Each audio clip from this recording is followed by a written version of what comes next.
Magandang araw o gabi sa iyo, Sir Ino. Pati na rin po sa nakikinig sa iyo. Tawagin niyo na lang po ako sa alias na Dudoy. Kilala po kasi ang aming pamilya at ayokong malaman nila na magbabahagi ako ng kwento ng lolo ko. Lahat po ng mga pangalan na madadawit sa kwentong ito ay puros mga alias lamang. Napasulat po ako nang wala sa oras nang makita ko ang post niyo sa Facebook. Actually, kwento ito ng lolo ko mismo. Paulit-ulit na sa amin ikinukwento ito hanggang sa kaapu-apuhan. Kaya naman gusto ko po sanang ibahagi dito. Taong 1850, isang magsasaka lang po si Lolo Aldo. Hindi niya po tunay na pangalan. Sa pamilya ni Don Alfredo. Mahigpit po at matapobre daw ang Don. Sila kasi ang pinakamayaman sa hasyenda ng mga panahon na yon. May lahi kasi itong Espanyol dahil sa ama nito at ang ina naman nito ay isang Pinay. Sa Sorsogon ho sila nakatira. Sabi sa kwento, dahil sa sipag ng lolo ko at sunod-sunuran nito sa Don, ay palihim niya itong ginawang tenga at mata sa mga tauhan nila. Ayaw sana ni Lolo Aldo dahil nakokonsensya siya. Subalit ayaw rin naman niya na siya ang pag-initan nito.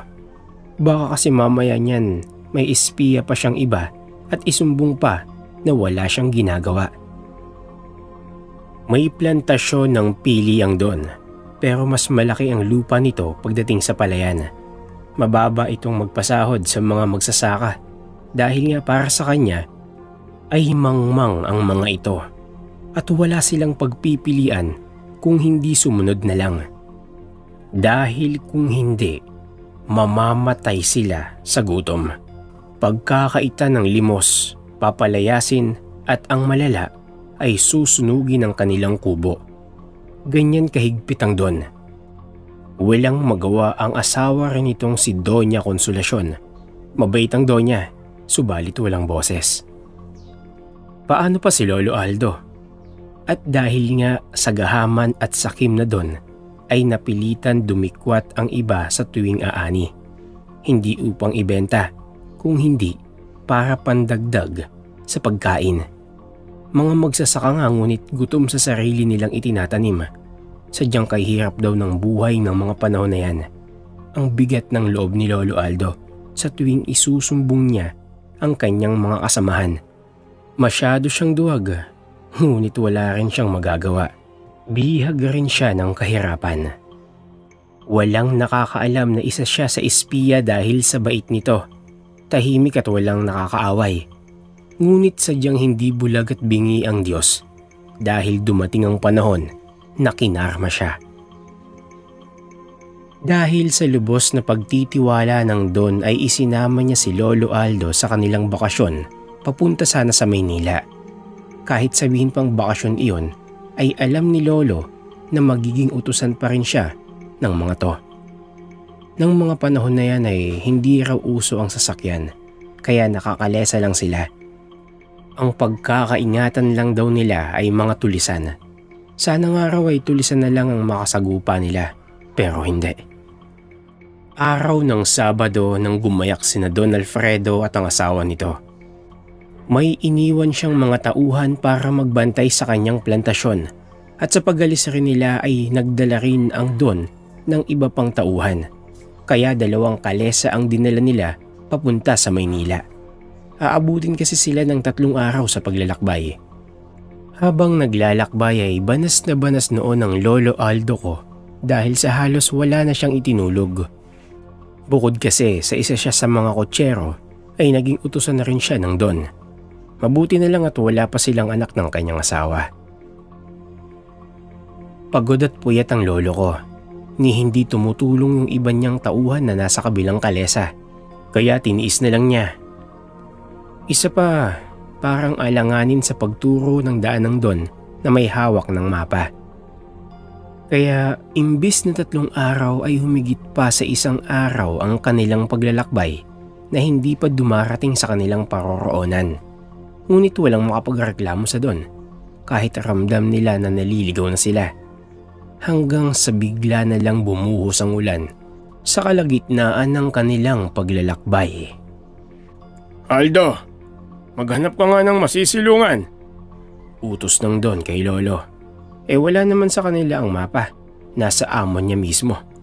Ngunit dahil sa malakas na buhos ng ulan at papatakip silim na rin yon, ay hindi niya na inalintana ang rutang kanyang tinatahak hanggang sa mapadpad nga sila sa isang baryo. Di naman marami ang mga kubo roon. Bukod sa magkakalayo ay iilan lang din. Nasa 8 lang ata yon. Makisilong tayo sa mga hampas lupa na yan. Bigyan ko na lang ng mga barya. Anang Don. Gustong mapailing ni Lolo. Kasi kahit siya ang nangangailangan ng tulong ay nakukuha pa nitong alipustahin ng mga taong hihingan niya ng tulong. Kumulog at kumidlat. Napasigaw ang Donya sa sobrang gulat. Pati ang kabayo ay nag-alboroto rin. Kaya naman kamuntikan ng mahulog ang mag-asawa nang itaas ng kabayo ang dalawa nitong mga paa at saka nagtatakbo palayo sa mga kubong nakasara. Aldo! Pigilan mo yan! Pigilan mo! Pagsisigaw ng amo nito sa kanya. Pero katakataka raw na ayaw magpapigil ng kabayo. Hanggang sa kusa itong tumigil nang medyo makalayo ito sa mga kubo. Hayop na kabayo yan! Kakatayin ko yan kapag nakauwi tayo! Kamuntikan pa tayong madisgrasya! Paghihimutok ng Don nang kumalma ang kabayo. Ganon din ang isa pang kabayo.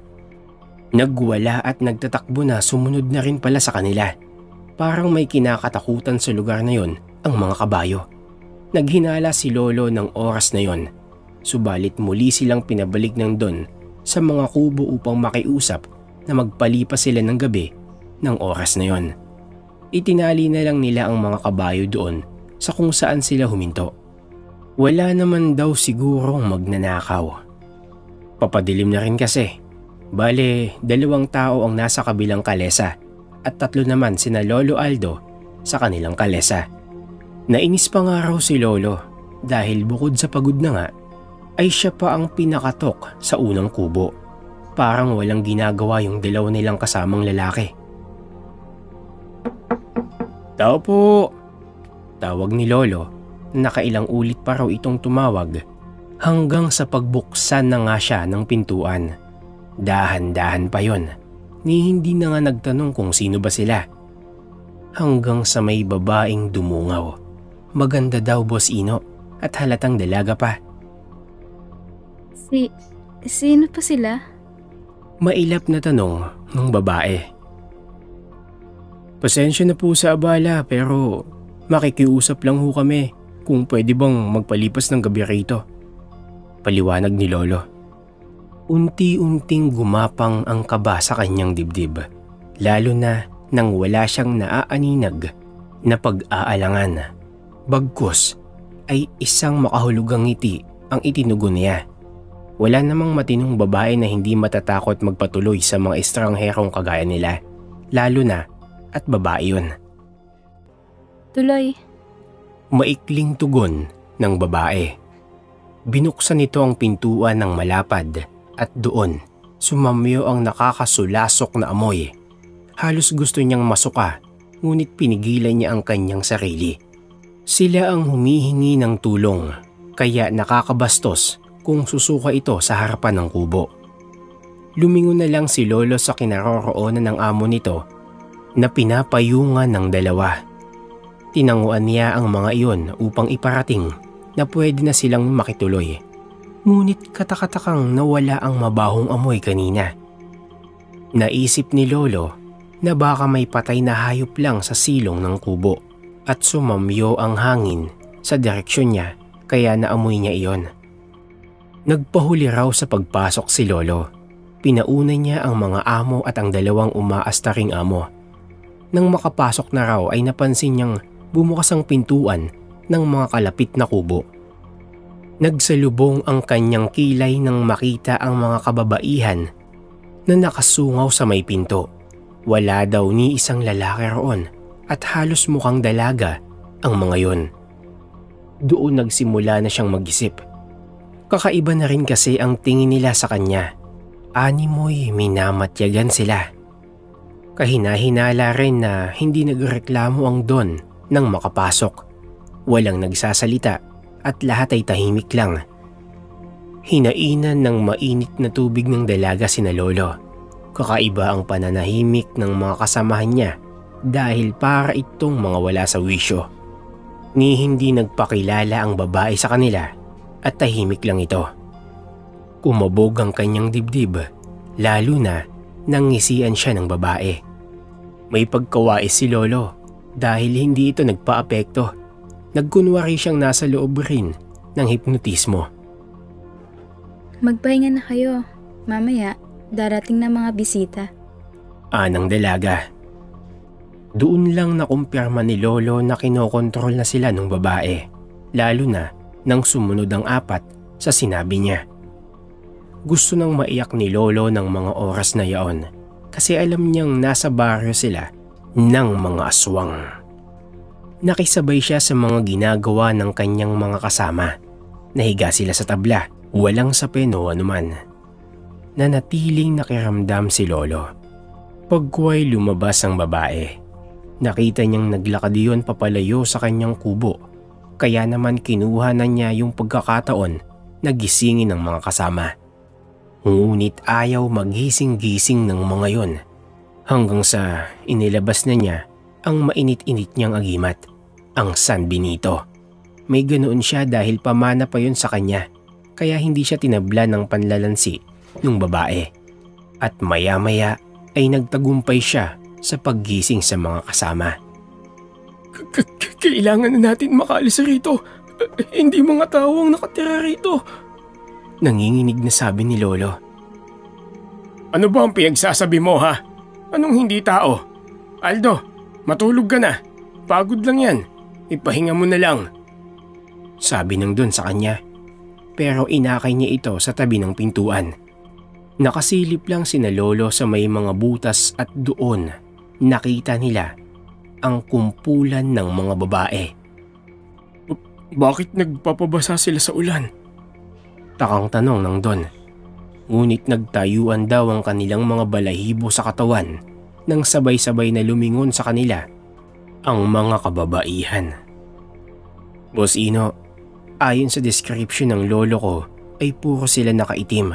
Makakapal at mahahaba raw ang mga buhok ng nasabing mga babae.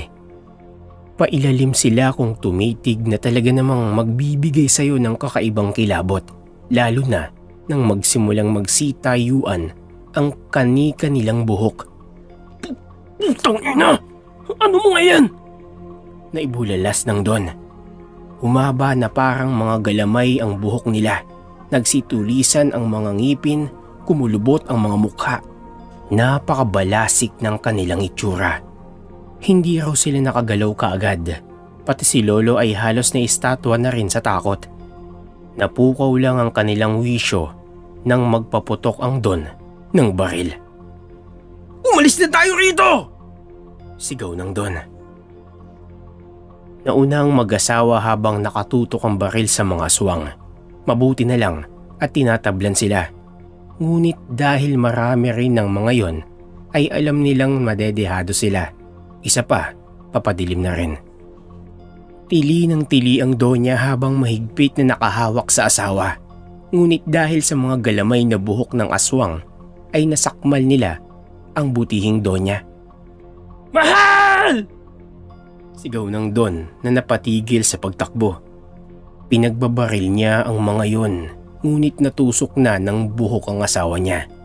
At ang mas nagpabaliktad sa kanilang sikmura ay nang dukutin nito ang mga laman ng Donya.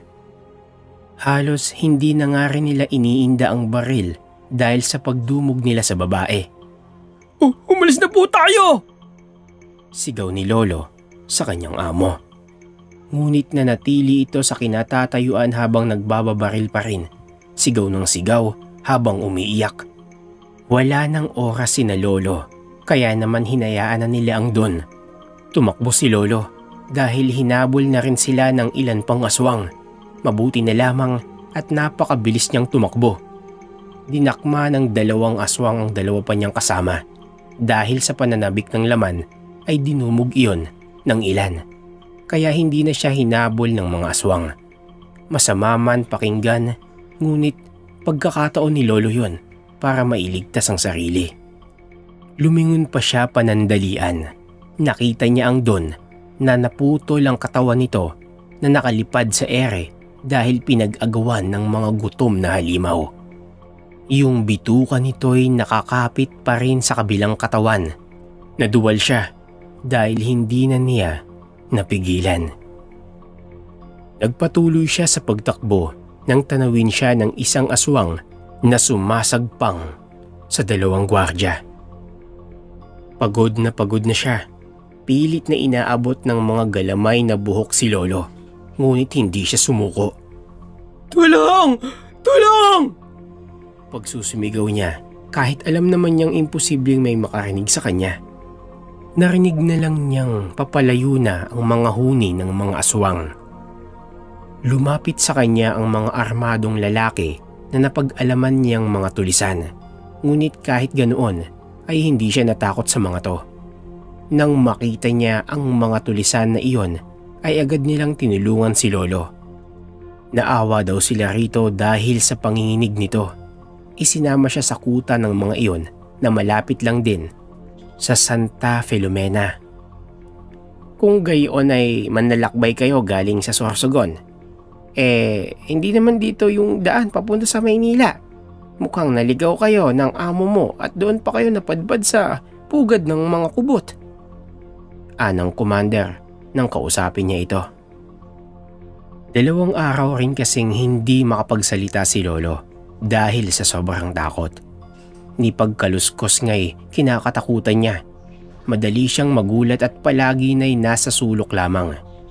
Hindi rin naman siya pinatay ng mga iyon dahil itinuro nito ang naiwang kalesa na may mga dalang gamit. Pinatuloy nila ng 1 linggo si Lolo at bilang utang na loob sa mga tulisan na iyon ay ibinigay nito ang kanyang agimat na pamana pa sa kanya, ang San Benito. Tutal, wala na rin naman siyang alam kung paano yon dasalan.